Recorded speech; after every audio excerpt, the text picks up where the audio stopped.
My name is Michele Genest, the Boreal Gourmet, as I'm known around here. I cook with wild ingredients that grow in the Yukon. That's really what I like to do. I like to cook with wild, local foods. When I was a young woman, 24, I went traveling. I went to Greece and fell in love with it.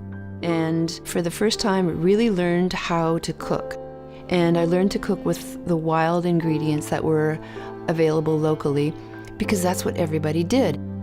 The really important thing for me was wild food that we gathered or fished ourselves. It was the most satisfying physical experience probably that I had ever had in my life until I came to the Yukon.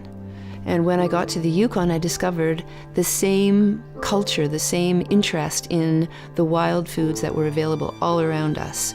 The ancient First Nations culture, but also a newcomer culture where everybody went out into the woods in the fall and picked berries. My style of cooking now is to work with a wild ingredient at the basis of every recipe, and then build in techniques from other cultures, ingredients from other cultures. We are all influenced by our travels and by the other people that we cook with or that we hunt with or fish with.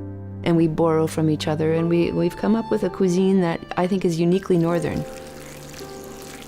Although I lived and cooked here for a long time, I had never really cooked with First Nations cooks until recently, during a project that I was involved in that ended up in a cookbook called Vadzaih, Cooking the Carbou from Antler to Hoof. The core of the project was a collaboration between First Nations cooks and contemporary cooks, sharing information, knowledge, and recipes.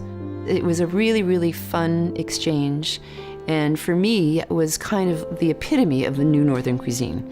Tradition, contemporary, mixing, learning, experiencing something together, all through the medium of an animal that is absolutely key to the survival of the people who live in the northern parts of our three territories. That was really thrilling. Vadzaih,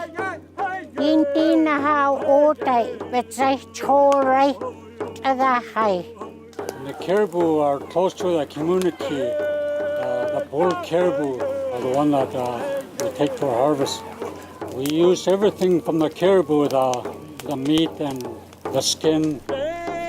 I think collaborations between different kinds of cooks, between First Nations cooks and contemporary cooks who come from different traditions, are really important because they bring us together in an environment over food, which we all share a love of. To make the real jitsu, after you pound your meat up really fine, you melt your grease and you form them into little like meatballs.